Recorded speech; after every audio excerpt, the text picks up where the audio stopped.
Chris Hensley is a registered representative of Cambridge Investment Research, Inc., a broker-dealer member of FINRA SIPC. Investment advisor representative, Cambridge Investment Research Advisors, Inc., a registered investment advisor. Cambridge and Houston First Financial Group are not affiliated. Good morning, everybody. You're listening to Money Matters Radio. It is Friday at 11:30, and we have a great show for you today. We have with us Gorick Ng, who is the author of the book from Harvard Review Press called The Unspoken Rules. He will be joining us very, very shortly. In fact, he's on the screen right now. If you are a longtime listener, you know we always reserve just the first few minutes of the show to tell you a little bit about what's going on in Houston and the Gulf Coast region when it comes to financial literacy. Don't really have very many calendar announcements for you, but I am going to share a little bit of news that came out in the Houston Chronicle. And since I am on a go-to meeting, I'm actually able to share the screen. So I'm going to go ahead and pull that up here, hopefully. So there was an article that was published on July 6th, and this is about KPFT, which prior to the pandemic, we were being broadcast live out of KPFT, and then the studio kind of went on a hiatus. They are part of the National Pacifica Network, and it does look like the KPFT has been put up for sale. Anybody who knows the history of KPFT, this location that we have was actually donated by a listener. It is volunteer supported, and so this is kind of a historical thing here for them to actually put it up. The article goes on to state that any proceeds are going to be used to pay off debt, but also to relocate the radio station. And so we'll say to be determined to kind of see what's going on with that. But there's also some really good pictures on here from the Chronicle.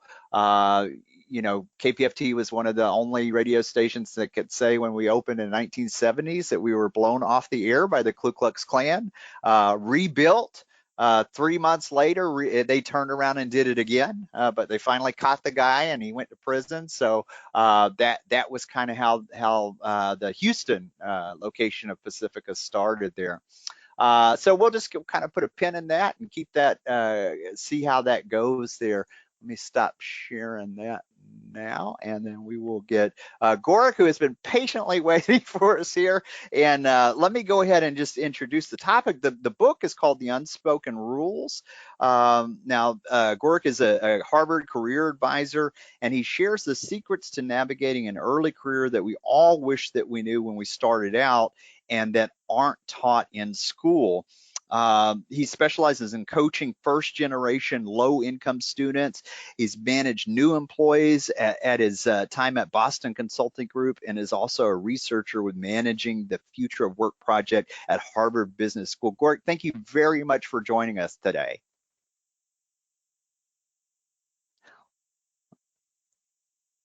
Let's see. Oh, Thanks so there you much, go. Chris. Appreciate you having me here today. Absolutely, absolutely. And we're excited because the content of the book, I've got a reader's copy here. Let's see if I can get on the green screen without blocking it out here. What if I put it right here? Here we go. We've got a reader's copy of the book that came out in April. So this is a pretty new book. And when we talk about, it's always good information for things that we need to know when we're looking for careers, but we're kind of in a different day and age than a year ago when to be in college and to be kind of starting your career. Let me start with this. The book, The Unspoken Rules, why did you write this? Yeah, I would say it came from both the head and the heart, where from the heart, I was the first in my family to pursue a higher education. And so whereas my single mother who left school when she was 12 years old had high expectations for me, she hadn't been in many of the spaces that I was looking to navigate. And so much of getting through school, getting a job, and then succeeding in a job really came from trial and error and the kindness of the universe and mentors who took me under their wings. And from that perspective, I started asking myself, well, does it really have to be this way? Is it really the case that we have to go through the first decade of our career through trial and error after having spent 16 years plus of our lives bubbling bubbles and filling in multiple choice questions in school, there's so much that school doesn't teach about how to survive and thrive in the real world. So what if I can bottle up so much of what one learns through trial and error and turn it into a concise toolkit, which is where this all comes from. At the same time, I started thinking to myself, well, it seems as if the world that we live in is one that takes for granted the fact that if you're an early career professional, if you're in your first year, in your first 6 months, if you're straight out of school, that you're going to be useless, if I had to put it concisely. And I thought to myself, does it really have to be this way? And if I think about the trial and error that we all go through, well, could we accelerate the learning curve of someone just starting out so they can ramp up more quickly, perform more effectively, and ultimately save your company time, money, stress, and all of those things that are associated with bringing on someone new? I love it. I love it. It's such a great topic. I kind of touched on this earlier, but what would you say are the career prospects and challenges facing the pandemic generation of graduates that we're seeing? Yeah, I would say that for those who had more fires to fight during the pandemic, it's been an uphill battle from the very get-go when it comes to even getting internet access. I mean, in my role as a career advisor at Harvard, I have a number of students who ended up having to drive for half an hour, 45 minutes to the local, not so local, I suppose, coffee shop to use their Wi-Fi to get to class. And they've got family challenges and burdens and have had to take on part-time, sometimes even full-time jobs to make ends meet.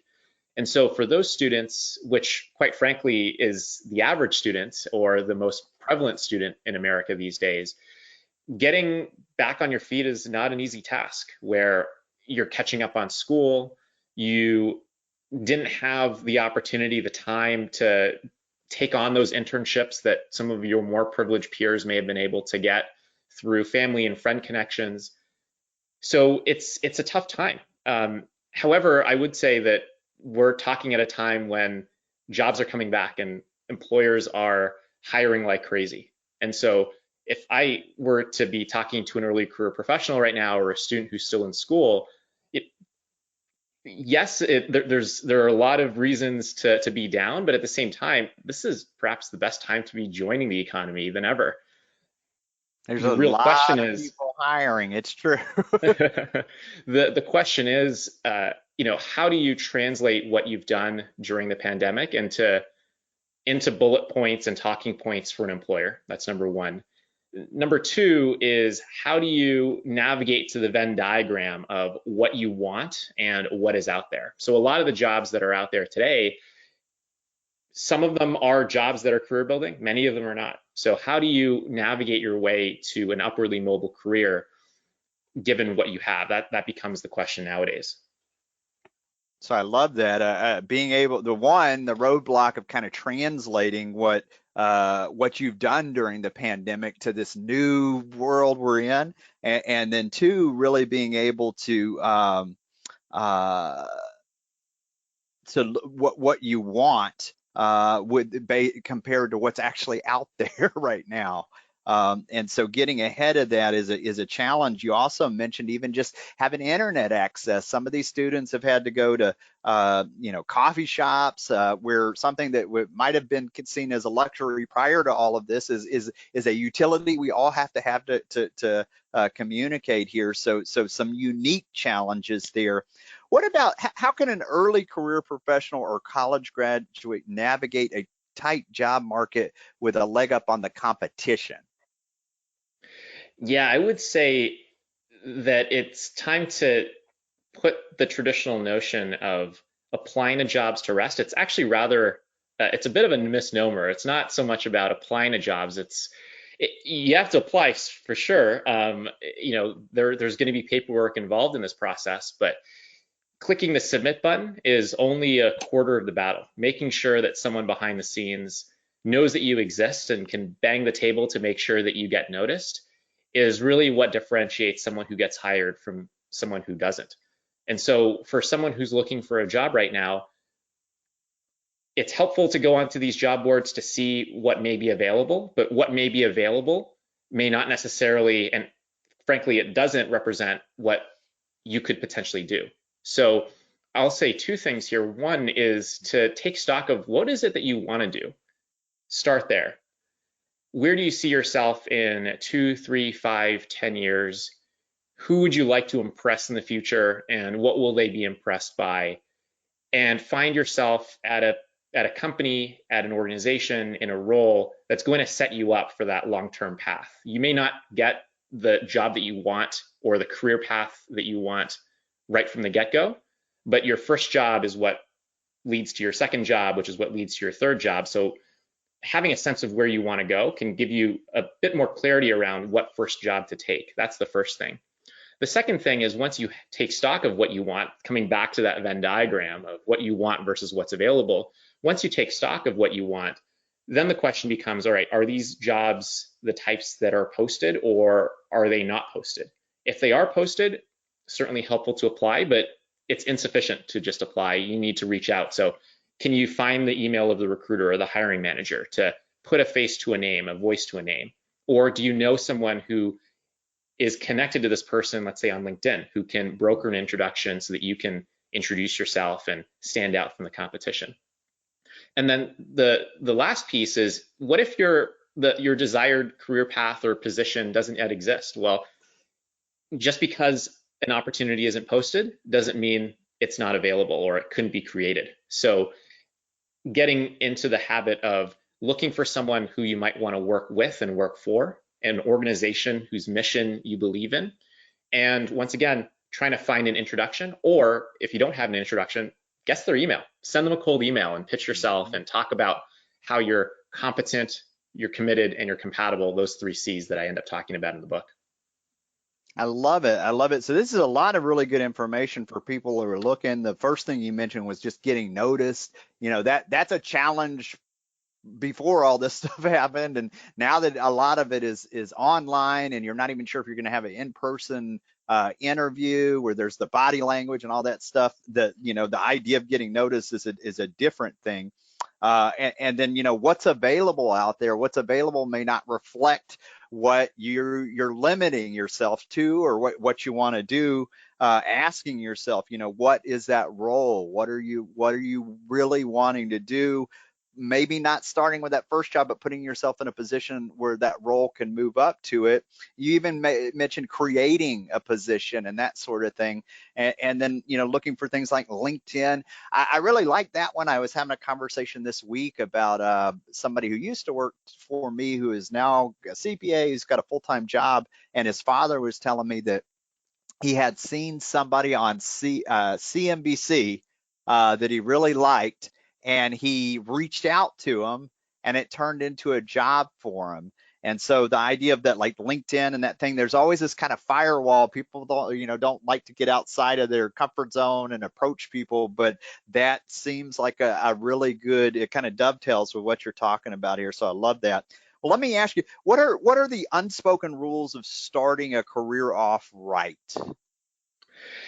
I would start with the 3 C's, which is really the North Star of my book that I talk about right up front, where the 3 C's stand for competence, commitment, and compatibility. And the idea is, the minute you show up as a professional, where showing up could be in the form of an email, a cover letter, a resume, a coffee chat, and of course on your first day, first week, first month, first year in a new role, the people around you are sizing you up, and they're asking themselves 3 questions. Question 1 is, can you do this job well, which is competence. Question 2 is, are you excited to be here, which is commitment. And question 3 is, do we get along, which is compatibility. So competence, commitment, compatibility, the 3 C's. Your job, and frankly, all of our jobs, it's to convince the people around us to answer yes to all 3 questions all the time. You can imagine why that's the case, because if you aren't showing competence, people aren't going to trust you with more important responsibilities, let alone your core responsibilities. If you're not demonstrating commitment, people are going to be hesitant to invest in your career, given that you may not even be around for long. And if you're not flexing that compatibility, you may not pass what some people call the airport test. maybe airport is a term that needs to be rethought in the post-COVID or still the COVID world. But it's this idea of, Chris, if you and I got stuck at an airport together due to inclement weather or whatever, will we want to sit beside each other and hang out? Or are we going to want to go our separate ways? That's all about compatibility. Do I want to be around you on a regular basis? It's a tricky one to be talking about because people will maybe gravitate towards those who have a similar background, who may look like, talk like, or have the same backgrounds or interests as people that they're around. However, there are certain strategies on being able to elevate your compatibility, which I talk about. So really thinking about when you enter a professional situation, using the 3 Cs as a lens through which to look at your performance relative to your coworkers' performance, whether the people around you are thinking about these 3 Cs or even recognize that they exist. It's just maybe buried inside of people's heads. I love it. I love it. And so these unspoken rules that we're talking about, we're talking about the book Unspoken Rules, Secrets to Starting Your Career Off Right. Let me see if I can get it. There we go. In the camera here. That's really kind of some of the core of what you talk about in this book, the 3 Cs, the competence, the commitment, the compatibility. These are all huge for people looking for just getting started and getting, them to say yes to all three of them. Now I'm going to just kind of pivot a little bit, and like myself, I have employees. As a leader, what do managers need to know about engaging young employees? It's a hot topic right now, especially at a time when so many early career professionals, frankly, all professionals, are thinking about maybe leaving their current jobs and looking for something different and that's more aligned with what they're interested in, good at, and passionate about. And so when I think about what it takes to increase the retention of your team, it really comes down to another 3 set of C's, which unfortunately didn't get a chance to make it into the book, but that I've been thinking about a lot, which is the 3 C's of competence, consistency, and consideration, where the idea is when you're being sized up by your employees, they're asking themselves 3 questions. One is, do you know what you're talking about? Which is competence. Do you care about the people behind the work? Which is consideration. And do you walk your talk and do you treat people fairly? Which is consistency. So competence, consistency, and consideration. And so when I think about how to better engage these early career professionals, I think a lot about consideration. I think it's something that's top of mind for everyone of how did you manage during the pandemic and how are you managing people at this time of need? And so much of consideration at the early levels is all about really framing your job as more than just a job. And it can be difficult for employers of entry-level employees, because entry-level employees and early career professionals are often seen as not that productive, fungible, high turnover resources, rather than as your future leadership bench, which ends up leading to a much more transactional relationship, which I feel like is a bit of a missed opportunity. And so instead of seeing this as showing up, clocking in, clocking out, tossing work over the fence, and seeing these early career professionals as these fungible resources, really thinking about, okay, let's have a conversation about why you took on this job in the first place. And I talk about the importance of knowing your story, of the story you tell yourself in the shower, as well as the story that you go on to tell other people in a job interview. Having that conversation of, hey, where do you see yourself? Coming back to so much of what we just talked about, where do you see yourself in 5, 10 years? Where do you see yourself in your next job? Let's be real. Your first job very likely isn't going to be your last job. So there is going to be this inevitable likely time when we'll go our separate ways. But let's make the most out of the time that we have together, whether it's a year, 2 years, 3 years, 5 years, however long. Let's make a list. Let's make a grocery list of what do you want to get out of this experience? Who do you want to meet? What skills do you want to acquire? What do you want to learn about? How can I help you achieve those goals? Once you have a sense for why a person is even in this role in the first place, now you can all of a sudden find opportunities and projects and assignments that fit with their goals, their unstated goals that often go unsaid and unspoken.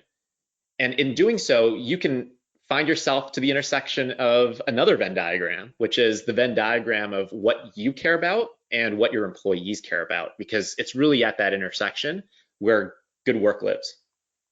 I love it. I love it. So it's good advice for managers and leaders. I mean, you talked about the competence, the consistency. Do you know what you're talking about? I remember before doing financial services when I managed at a bookstore, if I asked somebody to sweep, I would show them how to sweep. It's lead by example, but then also the consideration.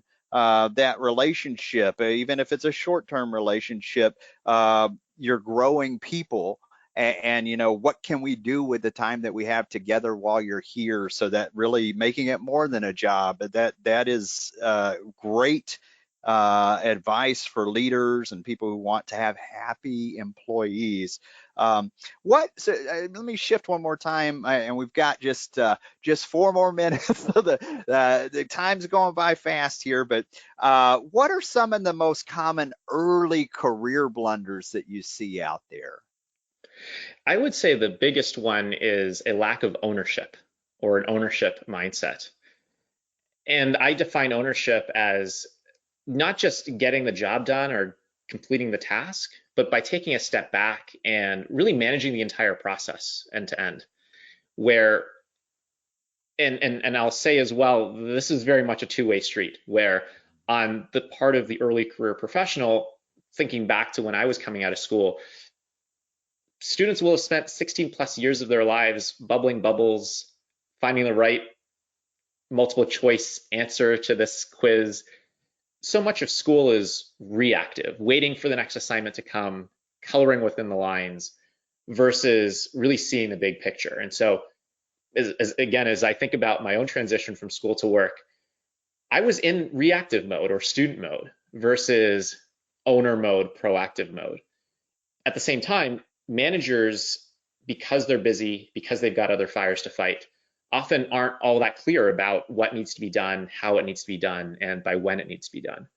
And so when I think about what early career professionals can do to really stand out and to transcend the stereotype that someone who's in their early career isn't going to be all that useful to an organization, I think back to advice that one of my early managers told me, which is, even though your manager may have that manager title, your job is to manage your manager, not the other way around.